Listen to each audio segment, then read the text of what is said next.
Olá! Este é um vídeo extra que eu tô gravando por demanda popular e também para ver se eu curo um tantinho de uma obsessão assim que tá muito intensa, sabe? Que saiu um pouco de mão. E vocês vão entender do que eu tô falando e como eu me jogo obsessivamente em algumas coisas, principalmente em momentos que eu tô um tanto ansiosa na minha vida, né? Bom, vamos direto ao ponto, porque hoje vai rolar o quê? Um balanço da leitura de Quarta Asa. Eu li os 3 livros já publicados dessa série, né? Ainda faltam a autora publicar mais 2.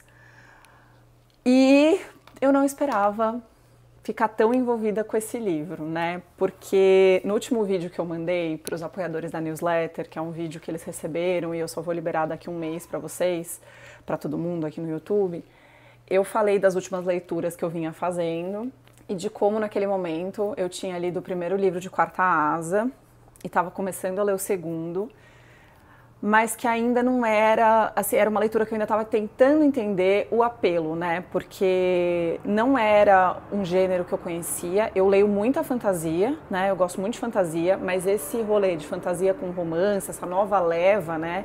Essa nova tendência de fantasia com romance, eu não tinha lido nada ainda. Então, nessa primeira incursão, eu às vezes ficava um tanto constrangida com algumas partes do livro, né? Então, principalmente momentos de alta tensão, de ação, de perigo, e aí tem umas frases assim, nossa, mas ele é muito lindo, né? Que eu vejo que são inseridas porque precisa ter esse elemento romântico quase que o tempo inteiro cercando a história. Então tinha esses momentos de constrangimento, mas tinha um momento de muita empolgação que foi me levando assim a devorar. Eu li os 3 livros em 1 semana e meia ou menos, tá? Não vou lembrar, mas foi uma coisa assim avassaladora que eu terminava um, já comprava o outro no Kindle e fui lendo, fui lendo, fui lendo. E eu resolvi ler isso, eu comentei com vocês aí desses momentos de ansiedade pelos quais eu passo, eu sou uma pessoa ansiosa desde sempre e tudo mais, mas tem picos, né? Para quem vive com ansiedade sabe que tem picos que a gente fica um pouco pior, né? E para mim, um momento disparador são viagens a trabalho. Eu viajei a trabalho muito na minha vida já, e viajei muito de avião, mas nunca foi algo que eu gostei ou que me senti confortável. Eu tenho pânico de avião, pânico mesmo, tenho crise de ansiedade no avião, já tive momentos péssimos. Então viajar, mesmo que sejam viagens curtas, me causam muita ansiedade, né? Não só pela viagem em si, do avião em si, mas também assim, né? Você vai chegar lá num lugar novo, é uma dinâmica nova do trabalho, às vezes. Isso tudo me gera muita ansiedade. E quando eu tô no avião, eu não consigo ler nada novo, né? Eu contei isso pros apoiadores, que eu não consigo pegar algo para me concentrar totalmente. Então não pode ser algo com conceitos que eu precise mesmo absorver, ou para alguma apresentação, ou mesmo para pesquisa, porque eu não vou absorver nada que depois eu precise, sei lá, ser testada sobre, né? Então, normalmente, nesses momentos no avião, eu pego algo completamente novo para ler. Eu passei por isso há muitos anos, muitos anos, assim, tipo, sei lá, quando foi lançado Jogos Vorazes, 15 anos, foi lançado Jogos Vorazes, não sei. Eu sei que quando eu fui fazer uma viagem, e era uma viagem longa, uma viagem dessas de mais de 10 horas de avião, eu comprei no aeroporto um livro lá, que eu nem sabia do que se tratava, e esse livro era Jogos Vorazes, e eu li durante o voo, porque eu também não consigo dormir. Bom, essa viagem que eu fui fazer foi uma viagem a trabalho para BH, era um voo curto, um voo de menos de 1 hora, mas eu estava ansiosa, né? E aí decidi pegar esse Quarta Asa, que era um livro que eu já vinha ouvindo falar, é um fenômeno. Esse livro, o 3º livro dele foi lançado em janeiro, né? E foi um fenômeno, é um fenômeno. Foram mais de 3 milhões de cópias vendidas em 1 semana. Isso é surreal, né? Então era uma das fantasias mais aguardadas e uma das fantasias que mais movimentaram o mercado editorial nos últimos anos. E, além disso, ele veio recomendado por uma amiga de uma grande amiga. Então, amiga da Nath, este vídeo é para você. Por quê? Essa amiga da minha amiga tinha lido, queria conversar com alguém e não tinha ninguém para conversar e ficava falando, Nath, você que tem amigas leitoras, alguma delas já leu? Alguma delas quer conversar comigo sobre? E a Nath mandava no grupo e eu falava, nossa, acho que ainda não li, não sei se vou ler, não sei se é minha pegada e tudo mais, muito por conta de eu ter torcido o nariz para esse fenômeno, né, que veio com aquele acotar, porque se falou muito, e às vezes quando se fala muito de uma coisa a gente fica meio enjoada dela mesmo sem saber, né, assim, um preconceito mesmo. e fiquei cansada desse assunto. Então eu falei, não sei se eu vou pegar, E aí veio de novo essa amiga e falou, e aí, vocês já leram alguma coisa? E a gente não tinha lido. Então ficou um pouco essa cobrança, entre aspas, de ler esse livro, que realmente é arrebatador. E eu fui entender o porquê que essa amiga queria tanto que alguém lesse para comentar com ela, porque foi a mesma necessidade que eu tive quando eu acabei. Eu queria conversar com alguém. E não bastou para mim assim, tudo bem, vou pegar vários vídeos na internet, tem um monte de gente falando, nanana. Eu queria conversar com uma amiga, assim, sabe? Eu queria, mandar áudios, e isso aconteceu, mas vamos chegar lá, né? Então eu vou contar para vocês sobre como foi essa leitura. Mas o que eu quero adiantar aqui, porque eu falei sobre essa coisa do preconceito do gênero, às vezes, da gente ficar com o nariz torto e tal. E o que esse vídeo não vai ser é uma tentativa de justificar uma leitura que eu fiquei envergonhada de fazer. Porque eu não fiquei envergonhada de fazer essa leitura. Eu acho que é uma coisa que eu falo bastante aqui sobre a gente não ficar se prendendo ao que os outros esperam que a gente vá ler. Né? Porque se você pensar, eu sou uma pessoa de quase 40 anos, eu sou uma jornalista, eu sou uma pesquisadora de literatura irlandesa, pode ser que tenha gente por aí imaginando que eu vá ler só um certo tipo de livro, né? E que um livro, por exemplo, de fantasia com romance, ou mais, um livro muito pop, porque tem isso, né? O livro é muito popular, está sendo lido por uma massa, esse livro quase que não vale a pena, né? Porque se ele é um fenômeno popular, talvez ali ele não seja tão cabeçudo, não tenha uma escrita tão refinada, é o que muita gente pensa. E eu acho um absurdo a gente querer se tirar de movimentos populares, né? A gente não querer participar de movimentos de massa culturais porque a gente acha mais fracos, né? Eu acho isso, assim, péssimo. Gente, é gostoso demais participar de uma histeria coletiva. Vou dizer pra vocês, é bom demais. Eu tava sentindo falta de participar assim de algo coletivamente, né? Porque a leitura já é algo individual, já é algo que a gente faz por conta própria, por mais que a gente compartilhe com amigos e tal. Normalmente a gente não tá lendo os mesmos livros que as mesmas pessoas, então quando a gente embarca em algo assim, no momento do fenômeno, né? Pode ter coisas ruins, a gente pode acabar lendo coisas muito nada a ver só porque é um fenômeno, a gente pode discutir sobre isso também em outro vídeo, né? Como o mercado, todo o rolê das redes sociais empurram pra gente fenômenos que às vezes não se sustentam, então por isso é ruim, mas a gente pode tentar descobrir se vai valer a pena pra gente, né? Então a gente não se fechar de cara para esses fenômenos. Então esse vídeo não será esse tipo de justificativa envergonhada, tipo, eu vou contar pra vocês quantas camadas tem esse livro, na verdade esse livro é excelente, vocês não sabiam e não sei o quê, tudo porque, eu tava envergonhada de ler esse livro, porque eu não esperava isso de mim. Eu, na verdade, adoro ler coisas, na verdade eu adoro fazer coisas que não esperam de mim. Se eu te choquei, ótimo, pra mim, fico feliz. Eu sou bem essa filha do meio que acabava fazendo coisas só porque alguém dizia pra mim que eu não deveria fazer, ou não combinava comigo. Só eu sei o que combina comigo, né? Então, aqui, uma revolta junto com esse vídeo, né?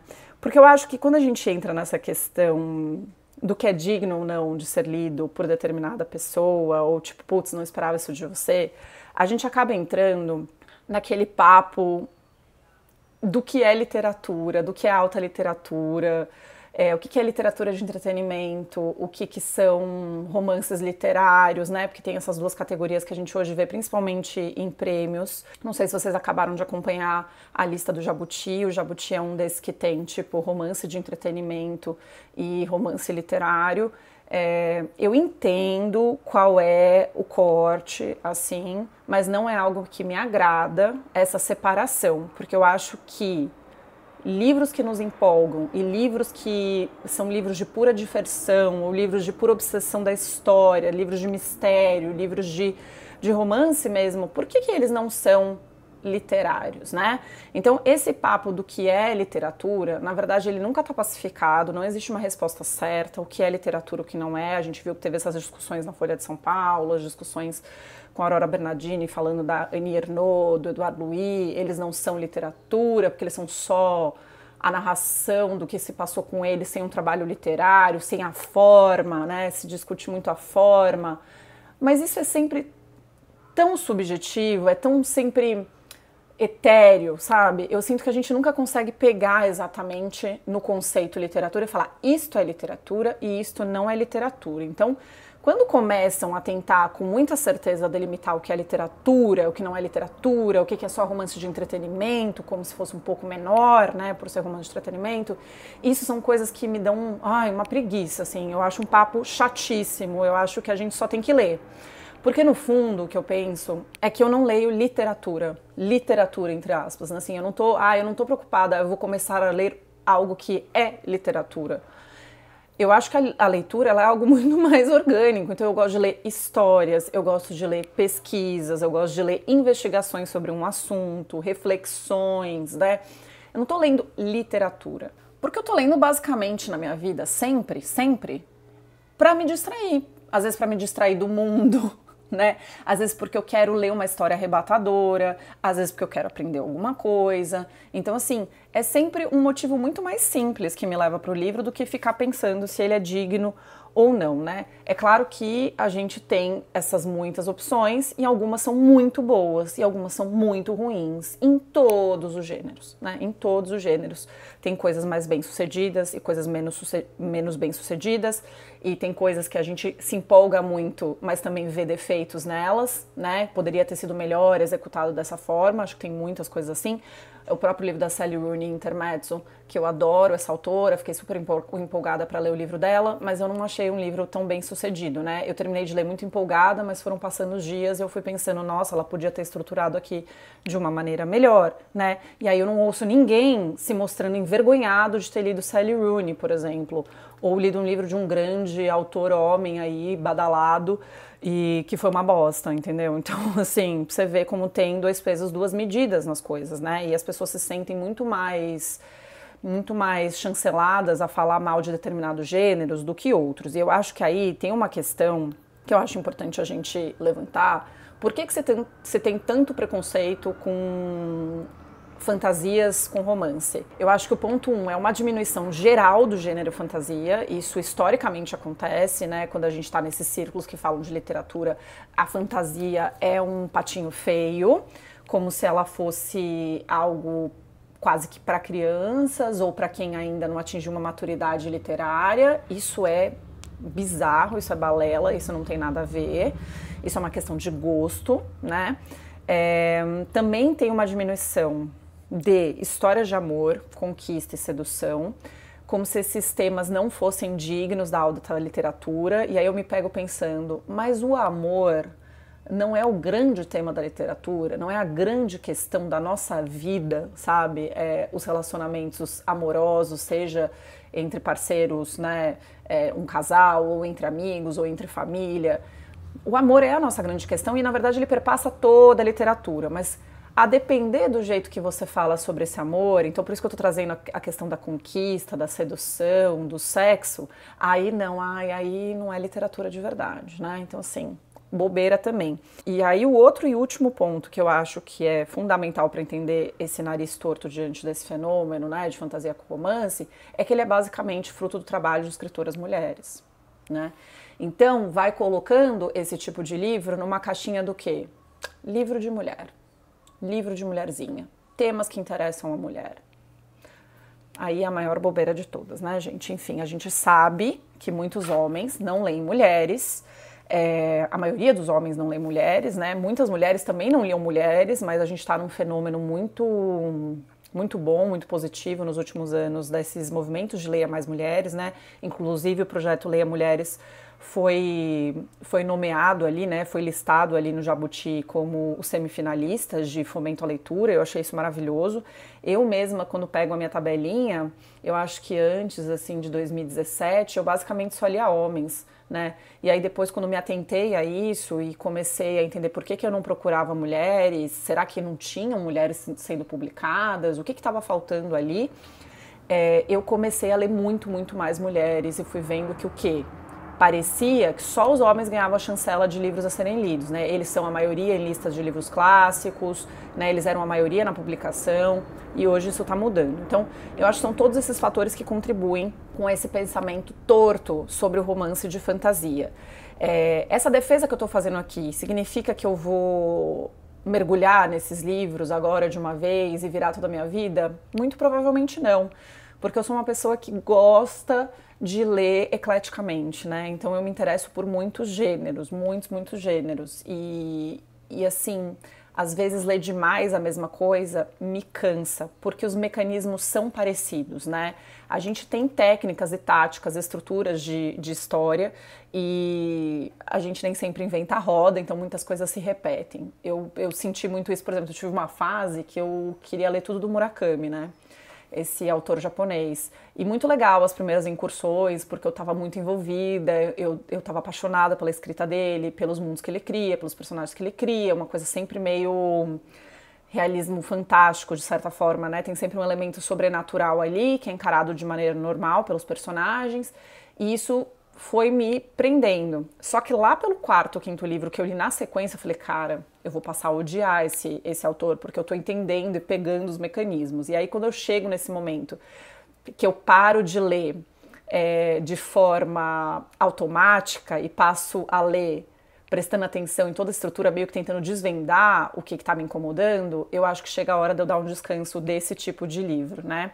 Então, claro, eu sou uma pesquisadora, eu gosto de falar sobre literatura, eu tô sempre com um olhar um pouco mais analítico para o que eu tô lendo, né? Dificilmente hoje eu leio de forma totalmente desconectada desse meu lado pesquisadora, mas eu tento fazer isso para poder ser arrebatada de novo pela literatura, porque eu gosto de ler para fugir de tudo, assim, para me ver longe do dia a dia, para me ver longe das cobranças. É a distração mesmo, é que nem alguém que senta para vou desopilar, vem numa série, eu vou desopilar lendo, né? Então preciso ter esse espaço, esse momento de não ficar analisando absolutamente tudo. Bom, mas depois de falar tudo isso, dessa grande introdução que eu fiz, que tem tipo quase 20 minutos de introdução, sei lá quanto vai ficar na edição, mas que eu achei que era importante fazer, e até pra gente debater esse preconceito que é uma bobeira, gente, se liberte, leiam o que vocês têm vontade, porque ler histórias, assim, viciantes é muito divertido, né? E eu acho que um outro ponto que eu fiquei pensando esses dias é o que torna uma história viciante e a outra não, né? Porque eu li livros excelentes esse ano, O Colibri, os livros da Cristina Rivera Garza, eu amei o Romance Luminoso, são provavelmente os melhores livros que eu li, A Leste do Éden, que eu amei também, são grandes livros que eu li de grandes escritores, com uma escrita bacanérrima, invejável, que eu fiquei pensando nas técnicas que eles usam, na forma como eles mesclam várias coisas no texto, né, como trabalham diferentes personagens, no caso da Cristina Rivera Garza, como ela mistura não ficção com ficção. Mas esses não foram livros que eu li assim, nossa, em qualquer momento do meu dia eu preciso ler, né? Então, enquanto eu tô cozinhando, vou ler um pouquinho. Ou, nossa, deu uma brecha aqui no trabalho, vou pegar meu Kindle, né? Não era isso, era uma coisa mais mansa, né? Uma paixão, assim, mais calma. E quando a gente vai falar de Quartasa, que agora eu vou entrar de vez nele, né? Esse é um livro que você precisa pensar em criar um espaço na sua vida para você ficar um tanto obcecada por algumas semanas, né? Então essa minha obsessão já tá durando mais do que a leitura em si, né? Porque eu terminei a leitura e continuo obcecada. Bom, para falar de Quartasa, eu acho que é importante, para quem não sabe do que se trata, dar uma breve sinopse. Só que eu acho tão engraçado falar sobre a sinopse de livros de fantasia, porque é sempre uma maluquice, né? Então às vezes eu me pego contando pro meu filho a história que eu tô lendo, ou contando pro meu marido, colegas de trabalho, e parece assim que eu pirei por alguns minutos porque eu tô contando uma história surreal, né? E de uma forma muito apaixonada e acalorada e quase tentando convencer a pessoa a ler também. Mas se você parar e pensar qual é o enredo de Senhor dos Anéis, então aquele bando de hobbits que tem um pé peludo e aí de repente descobrem que tem um anel que domina e aí eles têm que levar esse anel para ser destruído num vulcão, né? E aí tem elfos, é uma maluquice. A mesma coisa Game of Thrones, a mesma coisa Harry Potter. Tô aqui chutando as fantasias mais emblemáticas. Então, assim, deem as mãos aqui comigo e vamos pensar que começar uma história de fantasia, seja ela qual for, é sempre um pulo de fé, né? Eu tenho que fazer um pacto com esse autor de que eu vou acreditar nesse mundo que ele está construindo. É um mundo que vai soar muito estranho para mim no começo, que nas primeiras páginas eu vou tentar entender essa dinâmica da melhor forma possível, tentar entender certas palavras que são estranhas, conceitos que eu nunca vi, muito provavelmente porque esse mundo é inédito, esse mundo é novo. Então vai ter um estranhamento frequente que a gente precisa meio que enfrentar para continuar na história, né? Então eu sei que tem gente que não gosta de ler fantasia e já para logo no começo, porque fala, nossa, não tô entendendo nada, isso aqui tá uma piração. Bom, normalmente é assim mesmo, mas bons livros de fantasia, depois desse estranhamento inicial, eles entram num ritmo muito fluido, e aí você pega esses conceitos quase como se fossem verdade, eles passam a existir de verdade na sua cabeça. Se você pensar em Senhor dos Anéis, o quanto essa história se tornou seminal e quanto vários conceitos surreais, tem um mosquito aqui, vários conceitos surreais pra gente agora são completamente aceitáveis e super normais, né? Então é isso, exige um tempinho, né? Bom, vamos lá, porque eu tô sempre falando, mas nunca falando. Quarta Asa é um livro narrado em primeira pessoa, né? O que isso quer dizer? Estamos ouvindo a protagonista nos contar essa história. Essa história, ela é contada em vários capítulos curtinhos, então é fácil de ler por conta dessa estrutura, né? Que você vai lendo um capítulo, você encerra, já tá no outro e não sei o quê. Cada capítulo tem um ótimo gancho para o outro. Isso é um dos mecanismos de te fazer ler dessa forma obcecada também, né?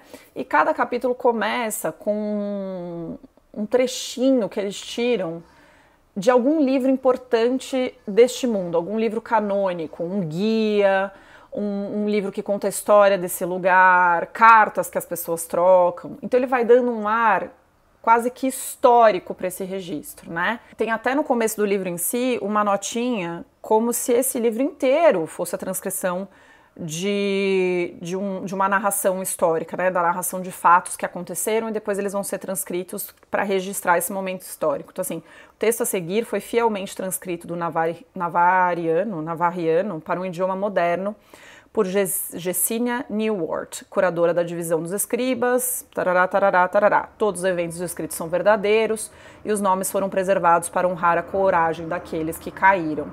Então, estamos lendo uma história de guerra, né, uma história de luta, onde muitas pessoas vão cair, onde muitas pessoas vão morrer, e estamos acompanhando um momento histórico importante na história deste universo que foi criado, porque afinal, se ele está sendo transcrito e traduzido, e tradução é um grande tema desse livro, né, como é que você traduz histórias, o que você perde ao traduzir a história, vai dando esse ar de que a gente está lendo algo que realmente aconteceu. E eu adoro esse artifício narrativo, né? Então, assim que começa o livro, a gente começa a acompanhar a história da Violet, que é essa menina de 20 anos, está em vias de se alistar ali no colégio de guerra que eles têm nesse lugar, porque você vai entendendo, de novo, que eles estão sempre em guerra. Com quem é essa guerra e o que é essa guerra, a gente vai entendendo bem aos poucos, né? Então, esse lugar, esse universo, que eles chamam de continente, tem a necessidade de ter uma massa militar frequente, que está sendo sempre abastecida para manter a proteção desse continente. E para entrar nessa escola de guerra, você tem 4 opções. Você pode ser um médico, um curandeiro, o tipo de cura é meio via erva, né? Parece que tem um tipo de cirurgia, mas é uma coisa no estilo medieval. Ou você pode ser da infantaria, que é um exército assim, né, vamos dizer, de chão, né? Aquele exército que a gente conhece mais. Ou você vai ser escriba, que é esse tipo, essa menina que está transcrevendo essa história pra gente, que são pessoas que vão fazer os registros históricos, que vão ser os contadores da história desse lugar. E é uma grande questão. Quem conta a história, quem registra a história, detém o poder de falar que história é essa, ela sendo real ou não. E aí a gente tem o quarto e último e principal, que é você decidir ser um cavaleiro de dragão. Aí o elemento mágico e fantástico, né? O principal elemento fantástico dessa história. Existem dragões nesse universo. Em algum momento, quando esse lugar se sentiu muito desprotegido e estava sob o pior momento da guerra, né, sob os piores ataques, dragões e homens fizeram uma aliança, os dragões meio que para proteger os ninhos ali e os humanos para se proteger, né? Fazem um acordo mágico com os dragões, estabelecem uma conexão e a partir de então, desde aqueles tempos, sei lá, 600 anos, eles começam a ter um dragão e um cavaleiro, né? E eles se unem para a vida e vão para a guerra juntos, né? Mas essa conexão que eles estabelecem é uma conexão íntima, uma conexão telepática. Eles atrelam a vida deles um do outro, né, a um do outro. E é para mim uma das coisas mais bacanas essa conexão entre eles, mais afetiva mesmo do que a parte que vai para a guerra. Porque uma coisa que eu acho que a Rebecca Yarros ainda precisa melhorar é a explicação de algumas dinâmicas. Então, assim, por que isso aconteceu, como é possível? O que os dragões faziam antes de ter essa conexão com o homem? Eles eram inimigos, depois se tornaram amigos e, enfim, isso não está muito claro. Bom, a partir dessa conexão, os dragões fazem meio que um perímetro mágico nesse lugar. Então são eles que, na verdade, estão protegendo essa população, né, esse acordo mágico do que está atacando. O que está atacando é uma outra questão. Bom, então essa nossa personagem Violet está chegando nesse lugar, nessa escola de guerra, e a grande pegada é que ela estudou a vida inteira dela para ser escriba. Ela é uma pessoa dos livros, da pesquisa, da escrita, da reflexão. Ela não queria ir para onde ela está sendo obrigada a ir, que é ser uma cavaleira de dragão, né? E isso ela está sendo obrigada pela mãe dela, porque a mãe dela é a grande general dessa escola de guerra. E a mãe dela sempre teve filhos que foram guerreiros, ela quer que a menina seja uma guerreira também, que ela tenha um dragão e tudo mais. Só que essa menina, Violet, é muito frágil. A gente vai no começo do livro, e eu reli o livro, estou relendo o livro, ouvi audiobook e tal, entrará. E eu fui pegando uns elementos que eu tinha perdido na primeira leitura, porque é isso, na primeira leitura você tá um tanto perdida, mas a Violet parece que a mãe dela teve uma doença na gravidez e então ela nasce uma menina mais frágil, com problemas nos ossos, problemas nos ligamentos, então ela tá sempre se machucando, ela é um pouco menor, um pouco mais magra do que o esperado para um guerreiro desse, né? Então assim, as pessoas batem o olho nela e a percebem muito como frágil. Mas a mãe dela não quer saber, essa menina vai ter que ir, várias pessoas tentam tirá-la desse lugar, tipo a irmã dela tenta convencer a mãe a não mandar, todo mundo tá tratando essa Violet, coitada, né? Essa menina vai morrer. Porque tem este elemento morte que persegue o livro o tempo inteiro, né? Que é um elemento que me lembrou muito Jogos Vorazes, essa coisa de morte de jovens, né? Das pessoas assistindo esses jovens morrerem sem fazer muita coisa, né? Estão dessensibilizados, acham que é isso mesmo, o mais forte sobrevive e tal. Porque para você se transformar num guerreiro, não tem alistamento nesse, né? Nos outros você é meio que alistado, eles obrigam, tipo um alistamento obrigatório para manter essa massa militar, mas para os guerreiros é voluntário. E é voluntário porque é muito perigoso. Já de cara, para você chegar nessa escola, então o primeiro desafio é chegar na escola. Você tem que atravessar o que eles chamam de parapeito, né?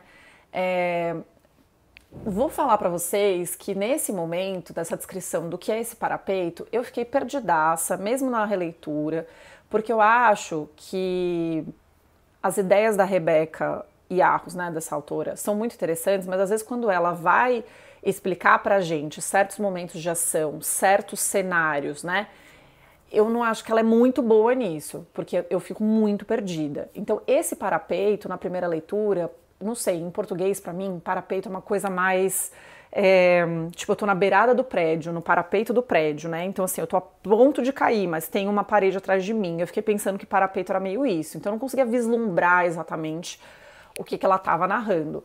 Mas na releitura eu fui entendendo que assim, na verdade o quê? Uma ponte elevada, altíssima, embaixo dessa ponte tem o quê? Um rio, mas é muito alto, então se você cair você vai morrer, e é uma ponte estreita, né, então assim, como se fosse uma tabuinha pra você atravessar, só que uma distância grande, tipo, de um prédio ao outro, e você tem que sobreviver a isso, e tem meio pedras soltas, pode ser escorregadio, tem outros candidatos vindo atrás de você que podem querer te matar, e tá. Então tem todo esse rolê perigoso já na entrada. Então já estão achando que ela não vai nem sobreviver a isso, mas o quê? Violet está sempre nos surpreendendo, porque a história é sobre ela. Então a gente vai acompanhar essa jornada da heroína, que a gente muito falava de jornada do herói e hoje em dia a gente adapta muito a jornada da heroína, né? Porque temos muitas heroínas agora na literatura, ainda bem. Então é essa jornada de alguém de quem a gente não esperava nada e que vai se formando uma pessoa excepcional, né? E uma pessoa excepcional pelo esforço dela, né? Ela é uma menina que vai ser muito esforçada e tudo mais, mas também por elementos que, claro, só acontecem com ela. Tudo acontece com ela. Ela é meio sorteada no rolê, tanto pro bem como pro mal, né?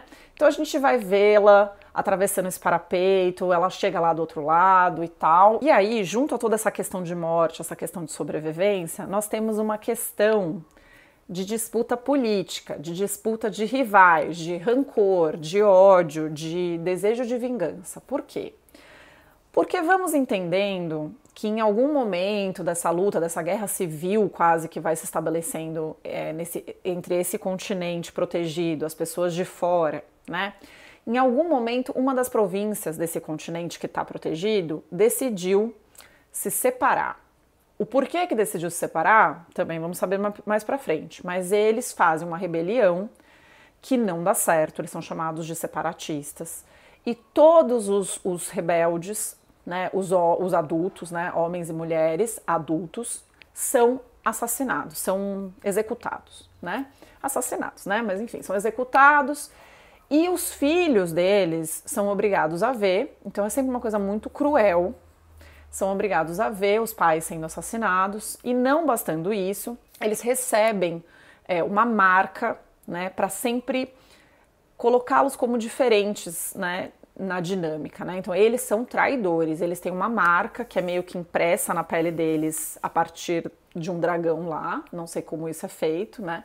Se o dragão sopra um negócio neles, sei lá, enfim. Fato é que todos os separatistas têm uma marca, uma tatuagem que os classifica dessa forma, né? E a irmã da Violet já avisa ela assim, ó, você vai chegar lá, tem todos esses caras marcados, essas meninas marcadas, são todos filhos dos traidores, são todos filhos dos separatistas, e eles vão te odiar desde o começo, porque nossa mãe, né, foi a responsável por não executar diretamente, né, mas conduzir essa execução, estava no poder quando isso foi decidido, e não só isso, ela foi a pessoa que matou o grande traidor. E o irmão da Violet, a gente descobre logo no começo, ele também morreu nesse processo, né? E esse grande traidor matou o irmão da Violet e a mãe da Violet matou o grande traidor. Então é essa a dinâmica. E ela fala, bom, o filho do grande traidor, que é o Xaden, ele é o que mais vai te odiar e ele é fodão, assim, ele já tá subindo no ranking ali, né, porque eles, é tipo patente, né, de exército, então ele já tem uma patente alta ali no meio dele, ele tá no 3º ano, são 3 anos de estudo nessa escola, então a Violet vai entrar no 1º, ele tá no último ano, no 3º, e fica longe dele, que esse cara vai querer te matar. Bom, a gente já, né, macaco velho da literatura, a gente já entendeu que vai ter esse elemento de, tipo, amores proibidos, eu não deveria nem gostar de você e tô ali gostando de você. Tudo bem, de cara você já saca que vai ser um pouco isso, mas não perde o encanto. Então a Violet, assim que vai tentar passar por esse parapeito, quem tá lá olhando pra ela? O Xaden. O Xaden tá lá de olho nela, ele é um cara lindíssimo. A primeira coisa que ela repara nele não é nem essa marca, né, essa relíquia da rebelião. Ela repara que ele é um cara maravilhoso, esse cara alto, forte, charmoso, com um olhar enigmático, né? Fala-se muito do olhar do cara. E aí depois ela percebe que o quê? Que ele tem essa relíquia, enfim. Então já vai construindo, desde esse momento de tensão pela vida da Violet, também vai construindo amarrado o romance, né? Estamos falando de um romance com fantasia. Então isso está sempre entrelaçado à história. E aí tudo bem, Violet vai passar aqueles primeiros meses, um monte de perrengue, um monte de coisa acontecendo com ela, até que vai, né, ela vai sobrevivendo, vai se mostrando capaz, porque o contrário disso é a morte, porque eles vão testando esses alunos para ver se eles são fortes o suficiente para no fim daquele ano, mais ou menos, ser escolhidos por um dragão, porque o dragão não vai escolher alguém fraco, o dragão não vai escolher alguém covarde ou enfim, né, que não vai viver muito tempo. Que esse dragão quer estabelecer uma conexão que vai durar, assim, décadas, né? Então Violet vai, né, contrariando todas as expectativas do melhor amigo dela, melhor amigo da vida dela, com quem ela cresceu, que está lá, que num primeiro momento, né, a gente pensa que vai ter ali um triângulo amoroso e tal. E ela vai conseguindo. Então, assim, vocês estão vendo que eu já tô começando a dar uns spoilers, né? Então, se você vai ler, tome cuidado, porque agora eu vou começar a dar uns spoilers dessa história despudoradamente, tá? Venham comigo, porque como eu quero comentar sobre os 3 livros, não tem como eu não dar spoilers, né? E aí, Violet vai conseguir, lá na hora que tem que ser escolhida ou não por um dragão, ser escolhida não só por um, mas por 2. Porque ela é a grande protagonista dessa história, as coisas acontecem com ela de novo, né? Então a gente tem que sempre lembrar disso, que ela é a cereja do bolo, ela é a última bolacha do pacote. E Violet vai conseguir esses 2 ao demonstrar uma grande fibra moral. Porque uns alunos ali bem mal intencionados vão tentar matar um dragãozinho pequeno, que parece muito frágil, e eles ficam pensando, pô, mas esse dragão, se esse dragão acabar escolhendo um de nós, a gente vai ficar com um dragão péssimo, um dragão que mal vai conseguir voar. Então vamos matar aqui e já resolver. E ela vê nesse dragão, que na verdade é uma dragão menina, né? Ela vê nesse dragão ela mesma. Então assim, pô, todo mundo pensa isso de mim, que eu nem deveria estar aqui, então melhor me matar, porque eu vou sempre fragilizar o grupo por causa dos meus problemas, eu tô sempre me machucando e eu não consigo fazer as coisas do mesmo jeito que os outros guerreiros, eu não consigo subir num dragão do mesmo jeito que as outras pessoas, então eu deveria morrer também? Então ela protege essa dragãozinha e aí vem um dragãozão que fica muito, né, sensibilizado, se é que a gente pode dizer isso de um dragão, e se conecta a essa menina. Então, de repente, essa garota que a gente não dava nada, quer dizer, a gente já vai entendendo que a gente vai dar muita coisa assim pra ela, mas de repente ela se torna a grande fodona do ano dela, porque o dragão que a escolhe é um dragão poderosíssimo, considerado um dos maiores, que fazia anos que não se propunha a fazer uma parceria, desde que o outro cavaleiro dele morreu, então, nossa, que grande coisa. E aí, ai, tá muito escuro, né? Deixa eu ver. Assim. E aí, um grande elemento que essa autora bota, e que no momento eu falei, ai gente, não é possível que exista isso, né, meio brega e tal, mas acaba sendo importante para o desenvolvimento das relações, né, a partir dali. Ela estabelece que esse dragão que escolheu Violet é um dragão consorte, então é um namorado, um marido do dragão, né, da dragoa, do Xaden. E aí, o que isso quer dizer? Esses dragões consortes. Primeiro, que esses dragões não passam muito tempo longe um do outro, eles podem passar alguns dias longe um do outro, mas eles estão sempre querendo se encontrar. E os humanos, eles têm que aceitar as decisões dos dragões. Assim, a gente tem uma parceria e tal, eu acrescento um pouco para você, você acrescenta um pouco para mim, mas quem define tudo mesmo são os dragões. Então, se esses dragões querem ficar juntos, eles ficarão juntos. E Xaden e Violet vão então ter que, a partir de agora, a conviver muito por causa dessa conexão. E desde cara, a autora coloca também que esse menino tá para se formar. Eu tô para me formar, você tá no primeiro ano, vai ser uma dinâmica péssima para nós dois, porque eu vou ter que, daqui a pouco, ir para um lugar que vão me designar, né, vão me estabelecer num lugar, porque eu sou um militar, então a gente tá sempre falando de uma relação militar, e você vai ter que meio que me acompanhar e, bom, você vai perder horas de estudo e tal. Mas o que, num primeiro momento, para Violet, né, ela fica meio... Como é que eu faço agora, né? E isso, no fim, é uma grande sacada, porque interrompe esse pânico que ela tinha, que era um pânico meio misto, né, de que esse cara fosse matá-la. Porque ela tá sempre achando que ele vai matá-la por vingança, por tudo que a mãe dela fez, e as pessoas estão sempre falando pra ela que ele vai matá-la, toma cuidado, ficar longe desse cara, mas ele tá sempre também dando sinais contrários a isso, que de alguma forma ele tá até protegendo ela, né? Então assim, por que ele não mata nas oportunidades que ele tem? A gente pensa primeiro que é por conta da atração que ele sente por ela, que está bem claro que os dois estão atraídos um pelo outro, né? Mas não é só isso, como a gente vai descobrir mais pra frente. Mas tem esses sinais mistos e de repente ele vai ter que se comprometer com uma coisa só, que é o quê? Protegê-la, né? Não vou mais ficar fingindo que eu quero matá-la. Por conta dessa relação com o sorte dos dragões, porque se a Violet morre, esse dragão vai sentir muita dor e pode morrer também. E se ele morrer, o dragão do Xaden pode morrer e o Xaden vai morrer também. Porque o livro conta pra gente que sempre que o dragão morre, o humano morre. Nem sempre quando o humano morre, o dragão morre, mas pode morrer. Então eles não querem correr esse risco. Esse risco às vezes fica muito claro, tipo, nossa, se a Violet morrer, ele morre também. Eles forçam essa mão até para aproximar os dois, mas em alguns outros momentos do livro parece que esquecem disso e falam, não, mas nem sempre quando o humano morre, o dragão morre, então não necessariamente o Xaden morreria.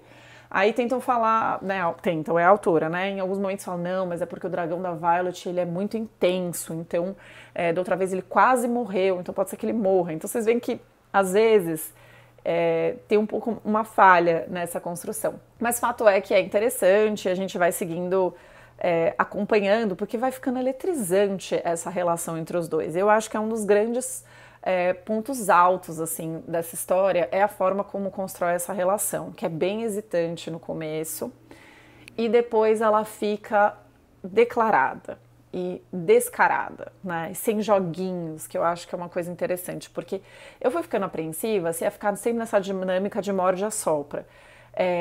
Que é legal no começo, mas depois fica cansativo, né? E eu acho que a autora faz uma escolha interessante de fazer só isso no começo, estabelece que os dois querem ficar juntos e vão ficar juntos, mas eles vão ter outros tipos de obstáculo para ficar juntos, né? Então ela vai estabelecendo vários, porque sabemos também que uma história de romance que se concretiza muito cedo, um casal que fica junto muito cedo, também pode perder o fator, né, empolgante da gente ver essa coisa sendo construída. Bom, temos esses dois aí nessa dinâmica, então, de repente os dragões são namorados, apaixonados, e eles vão precisar conviver muito, e o Xaden, de repente, se vê na necessidade de protegê-la pra valer. E proteger pra valer quer dizer o quê? Que tem muita gente querendo matar a Violet por vários motivos, principalmente porque ela se conectou a 2 dragões, e tem aluno que não se conectou a nenhum e quer se conectar.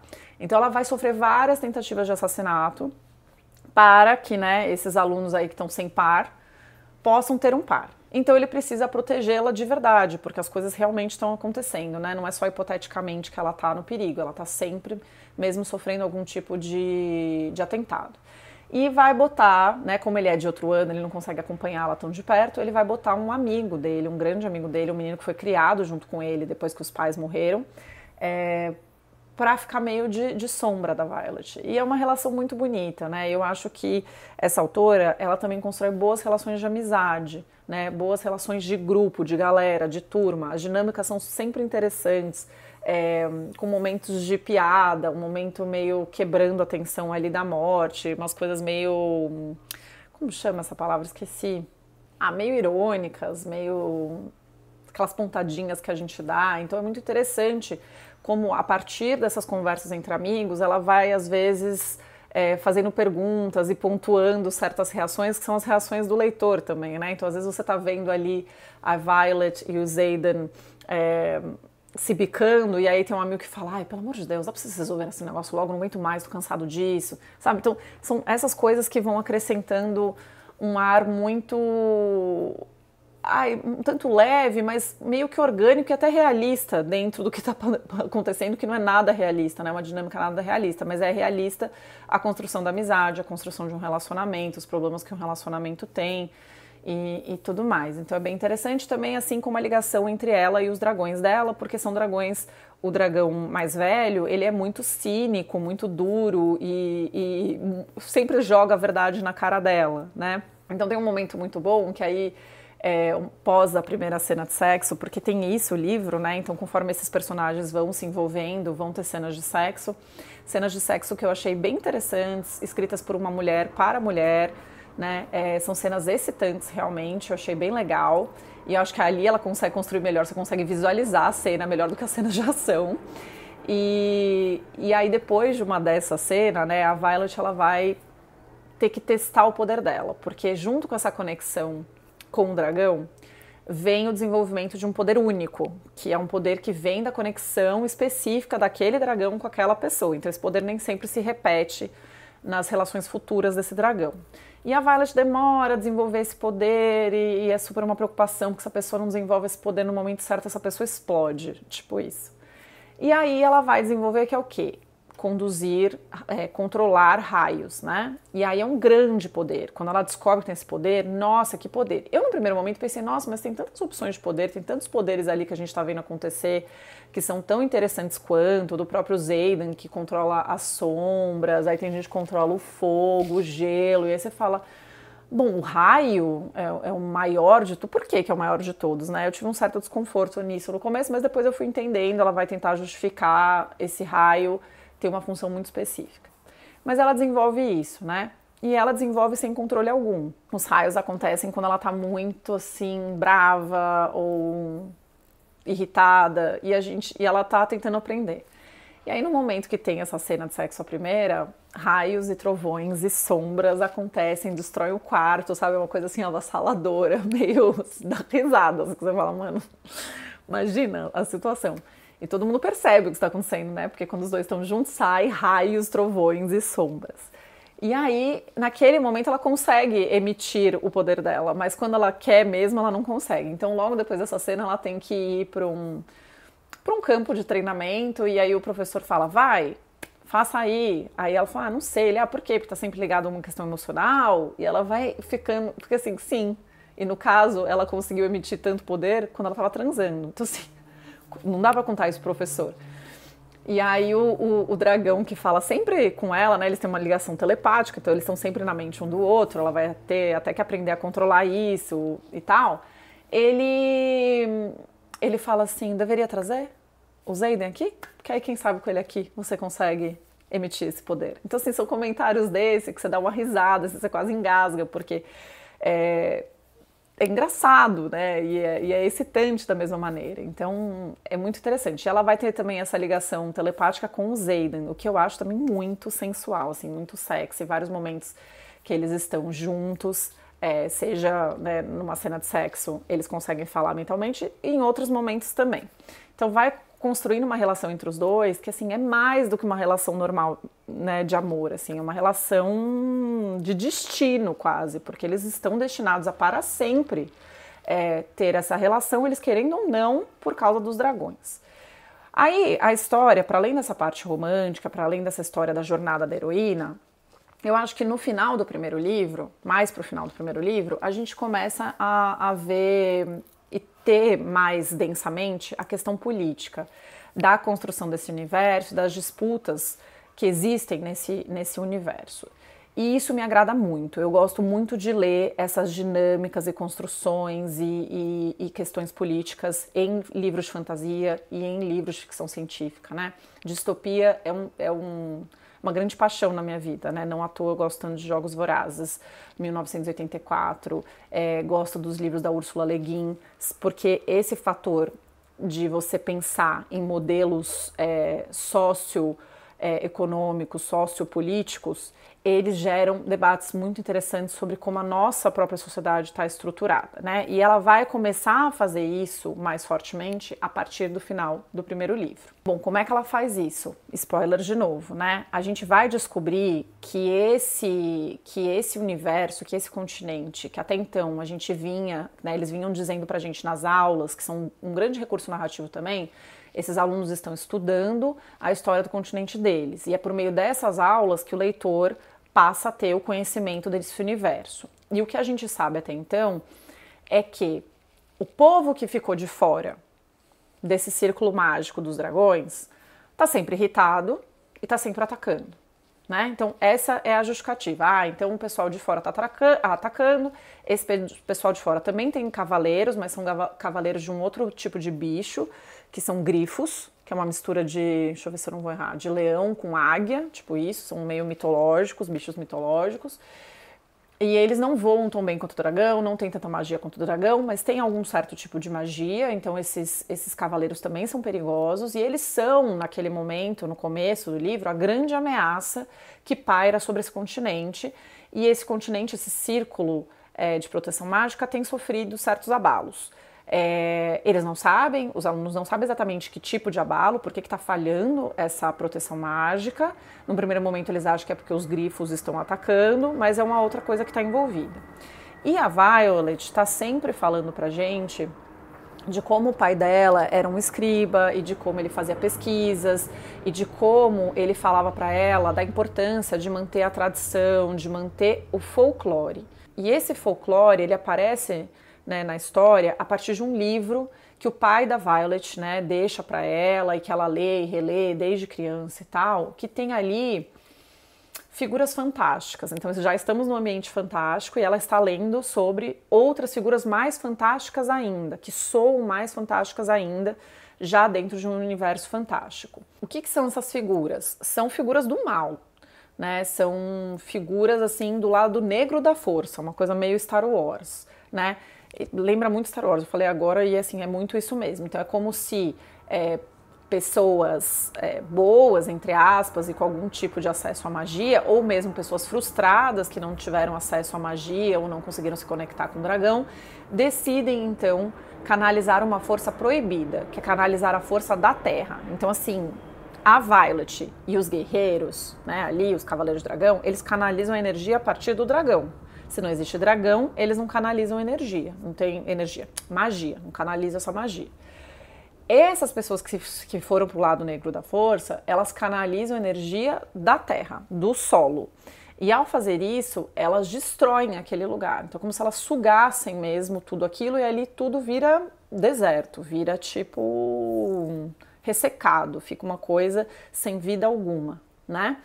E esse poder é inebriante, esse poder é viciante. Então, eu estou esquecendo o nome em português deles. Chama Venin, mas é tipo Cavaleiros das Trevas, uma coisa assim, tipo em inglês é Dark Wielders, que é tipo, que mexem, né, que remexem essa energia numa magia negra, assim. E isso é imperdoável, você vai ficando cada vez mais desumanizado, então uma coisa meio Voldemort, vocês estão percebendo, então a pessoa vai ficando com uma aparência também maligna, com veias assim, vermelhas e pretas, os olhos, e elas usam uma capa roxa. Achei que nem precisava ter essa capa roxa, achei que já era demais. Uma figura assim, né, meio bruxa do mal, né, uma coisa meio, enfim, meio Voldemort mesmo. Eu sempre visualizo esses seres meio Voldemort. E até então a Violet achava que o quê? Que isso era um conto moral, um conto para tipo, ó, crianças, a magia é perigosa, tem lados da magia que a gente nunca deve acessar e tudo mais, e fica aí como uma lição de vida. Isso não é só uma história de criança, que é o que a Violet vai descobrir. Isso me lembra também muito, muito o mecanismo no Harry Potter, do livro lá das Relíquias da Morte, né? Que é aquela história dos 3 irmãos que vão ter relíquias, que as crianças leem como se fossem o quê? Histórias de criança, né? O próprio Rony no Harry Potter, ele fala: ah, não, mas vocês não conhecem esse livro? A minha mãe conta pra mim essa história desde pequeno, né? Não sei o quê. E ninguém sabe, né? Quer dizer, ninguém. A Hermione e o Harry, que não pertencem àquele universo desde criança, não sabem. Então a Violet está acompanhando essa história desde criança, mas também como se fosse apenas uma história de criança, né? Mas aí, no final do último livro, eles são meio que enviados para uma batalha. Não é para ser enviado, porque eles são estudantes e tal. É para ser tipo um exercício de guerra antes da formatura, antes deles mudarem de ano. Mas alguém ali no comando tá percebendo que o Xaden tem algum outro tipo de serviço ali, né? O Xaden e os marcados ali, todos eles filhos de separatistas, eles têm feito certas incursões fora do rolê que deveriam fazer, e eles pescam essa informação. Eu tô dando spoilers, mas também não dando todos, tá? Então eles pescam essa informação, não vou dizer como, e mandam de propósito eles para um lugar super arriscado. Então, assim, essa atitude desse comandante já é uma atitude meio de traidor, assim, porque ele tá botando esses alunos jovens que não têm experiência de guerra num lugar que provavelmente eles vão morrer. Então eles estão sendo mandados para a morte, quase, né? Mas antes de saber disso, eles vão seguindo esse caminho, achando que está tudo normal, que faz parte desse exercício de guerra. E nesse momento, o Xaden, ele tira a Violet do grupo dela original. Era para ela ir com um grupo para um determinado lugar, e ele fala: não, você vem comigo, né? Eu acho que já num movimento de protegê-lo. E ela não percebe que ela está indo numa incursão só com separatistas, o que não é normal também, porque por conta deles serem filhos de traidores, foi estabelecido que eles não podem se reunir em mais de 3 pessoas, que eles têm que se reunir em pequenos grupos, né? Então, tudo para evitar que façam novas rebeliões e tal. E de repente ela tá lá com a galera desses separatistas, que sempre foram as pessoas das quais ela deveria se afastar, e no fim ela vai percebendo que esses são pessoas ótimas, né? Que eles têm um desejo de vingança e tem todo um rancor, mas que não é bem aquilo que pintaram para ela. Então, desde que ela começa a conviver com o Xaden, começa a conviver com o cara que é colocado para protegê-la, que é o Liam, né, que ele tem que protegê-la enquanto o Xaden não tá, ela vai sacando que todo o ódio que ela tinha dessas pessoas era despropositado. Então, ela já começa a duvidar um pouco dessa dinâmica, dessas histórias que foram contando sobre a construção desse continente. Ela já vai sacando de cara que tem algo errado, mas ela só vai saber mesmo no final do primeiro livro. Então, quando eles chegam nesse lugar para onde eles foram mandados, eles veem uma carta ali que fica claro que eles foram mandados meio que para testar se eles são fiéis ao continente ou a outra pessoa. Só que ninguém estava imaginando que eles iam encontrar com esses seres malignos, né? Com esses Venin. E de repente ela olha para aquilo, né, e vê que aquilo é real. O Xaden tem que contar para ela que aquilo é real, que o que ele vem fazendo é contrabandear um certo elemento metálico ali, que eu não sei exatamente o que mas né, um material que permite que os Cavaleiros de Grifo matem esses seres malignos. E ela fala, como assim? Então você está traindo totalmente, porque esses grifos são nossos inimigos, você está alimentando eles com armas.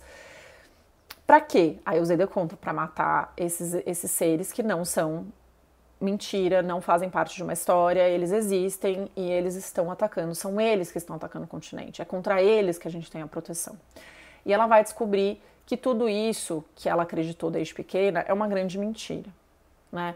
Então, na verdade, o lugar onde ela vive, esse continente onde ela vive, é um continente profundamente covarde, porque eles conseguiram estabelecer uma proteção mágica e querem se manter ali protegidos e que se dane os outros que vivem fora dessa proteção. Eles poderiam receber essas pessoas, mas eles também não recebem, porque eles acham que não vai ter comida suficiente, que aí eles vão acabar, né, vivendo numa pobreza. Então eles preferem deixar as outras pessoas morrerem nessas batalhas com esses seres malignos a abrir as fronteiras e receber essas pessoas. Então eles criaram, mas eles não poderiam contar isso para a população. Olha, população, a gente vai ser covarde aqui, vai ser egoísta, individualista, e a gente vai se manter aqui enquanto tá todo mundo fudido, né? Boa sorte para eles. Não, eles reinventam e reescrevem a história, dizendo que esse povo de fora, esses grifos, são os verdadeiros inimigos, e que eles têm inveja do dragão, que eles querem matar a gente, não sei o que lá, e que esses seres malignos, né, nem existem, esses outros seres. Então isso foi apagado da história, foi apagado do folclore, e quando eles se unificam, né, porque quando eles fazem esse círculo mágico, várias províncias foram incluídas e têm que se unificar e perderam sua língua, perderam sua cultura, em prol dessa proteção. E isso vai ser muito discutido no segundo livro. Então, o primeiro livro, a Violet tem esse choque gigantesco, né, de saber que tudo que ela imaginou não é verdade, é tudo mentira e tudo mais. E o que eu faço com isso, né? Então, no primeiro momento, ela fica muito angustiada com o Xaden de toda a mentira. Vai ter uma reviravolta, então aqui um grande spoiler, o irmão dela está vivo, o irmão dela se fez de morto, de certa forma, para poder lutar com os rebeldes, e aí a Violet vai, de repente, parar no QG desses rebeldes e ver esse irmão, e vai começar a conhecer a história dessa grande luta que eles vivem há séculos por um outro lado, né? E a gente vai descobrindo também que, assim, essa luta, ela se tornou mais aguda, né? Essa rebelião separatista aí, ela foi, sei lá, há 5 anos na história. Quando a história começa, aquilo tinha acontecido há 5 anos, né? Então ela meio que só vai ver o irmão depois de 6 anos que achou que ele estava morto. E então ela vai descobrir essa história toda desses últimos anos e também de tudo que foi apagado. Então é muita informação, a personagem fica muito angustiada, se sentindo traída, com razão. E aí isso é um dos elementos que a autora coloca para aquela relação que vinha muito bem, já vinha muito declarada, apaixonada, né? Ela tem uma pausa, né? Tem uma quebra, porque como é que ela vai continuar a se desenvolver, a se envolver com esse cara, sendo que ele mentiu pra ela. Eu acho até um pouco exagerada essa parte, a gente fica um pouco cansada, tipo, Violet, claro que ele não podia te contar tudo, amiga, você era do outro lado, como é que ele ia te contar isso tudo? Era o grande segredo que ele tinha, ele vai contar pra você de repente? Não vai contar, né? Mas é uma menina jovem ali que vai precisar superar isso e tal. Então eu achei muito legal como ela termina o primeiro livro, você vai pro segundo livro assim imediatamente, porque você quer saber o que aconteceu, como assim esse irmão tá vivo, como é que ela vai lidar com isso.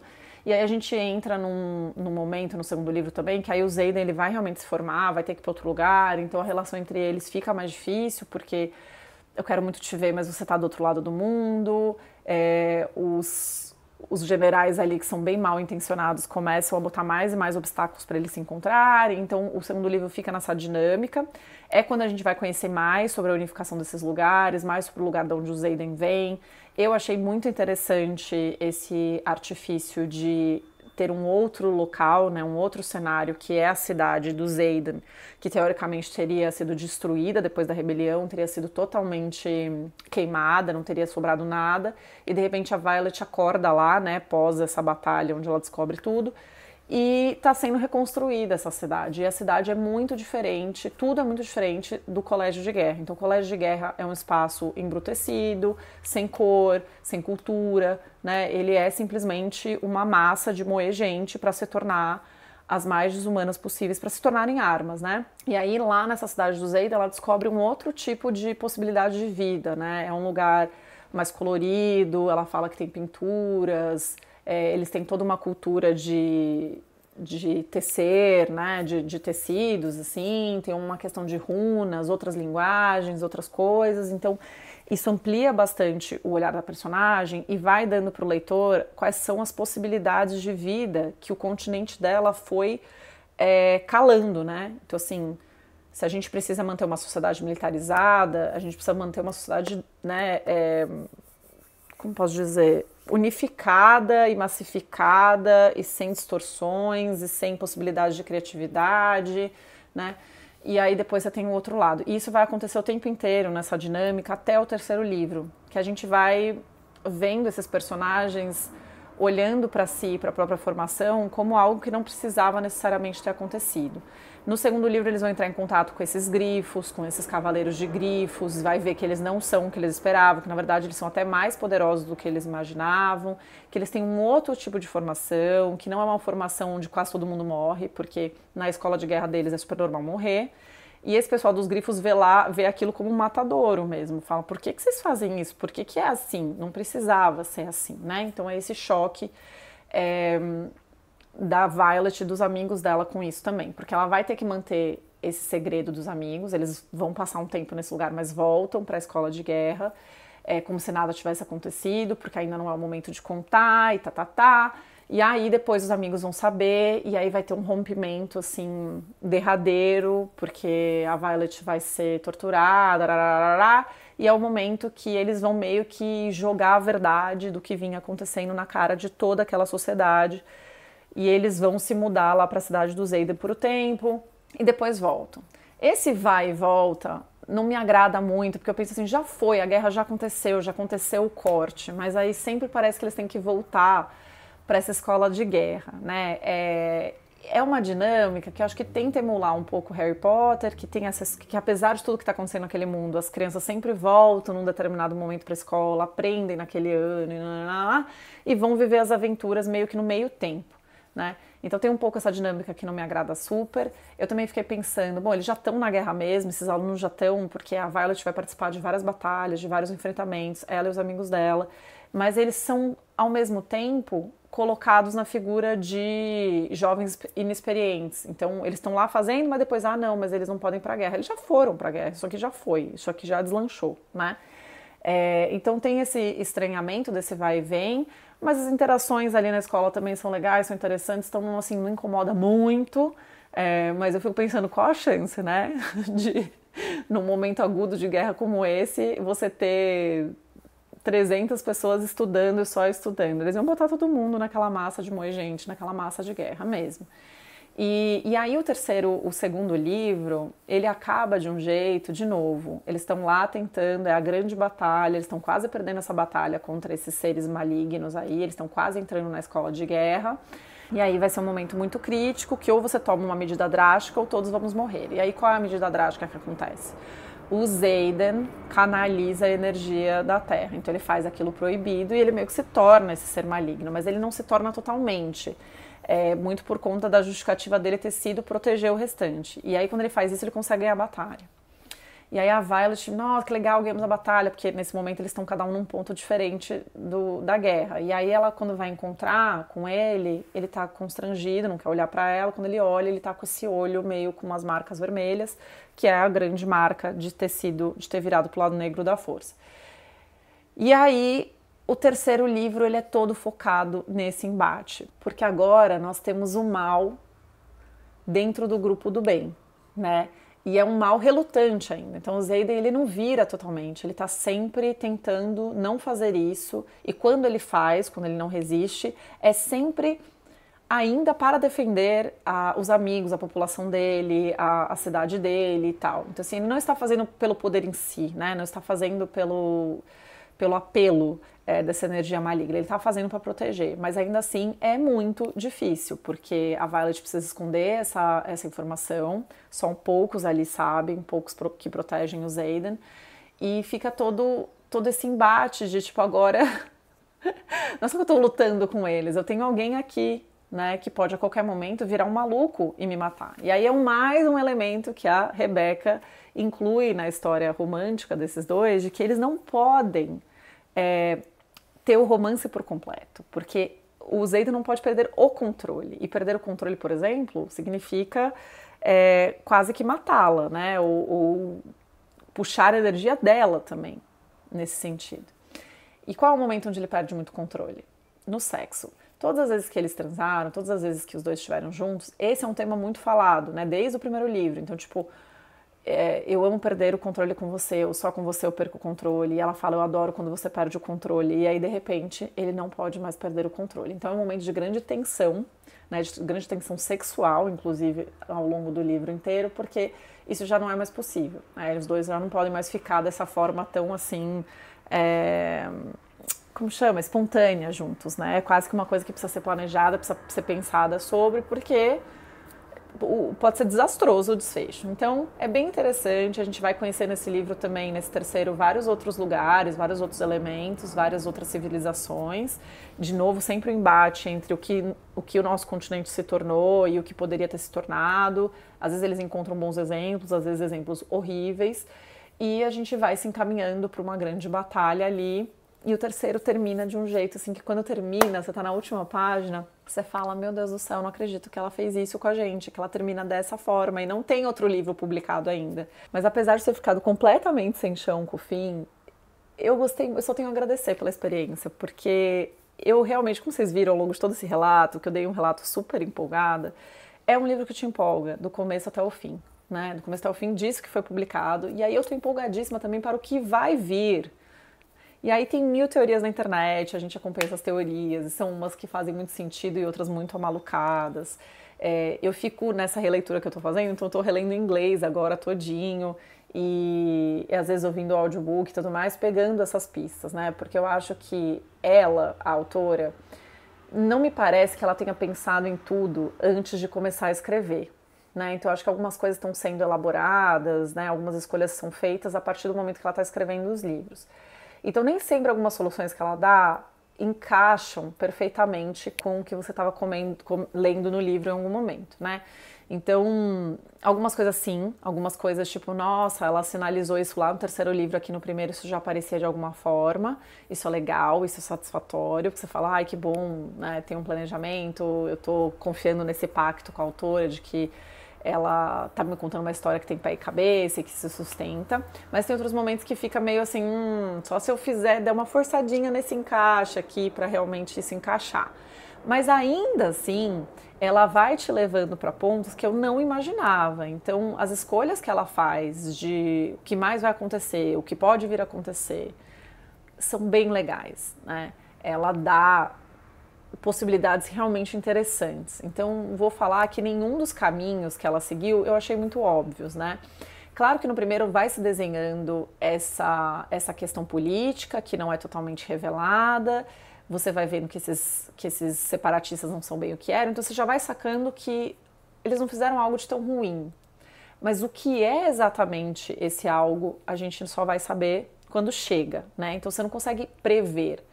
Então é muito legal que seja uma coisa assim, esses separatistas na verdade são os caras bons, né? São os caras que queriam contar a verdade para todo mundo, acolher as pessoas que estavam lá do outro lado e que todos vivessem numa paz, numa proteção mágica e não só alguns, né?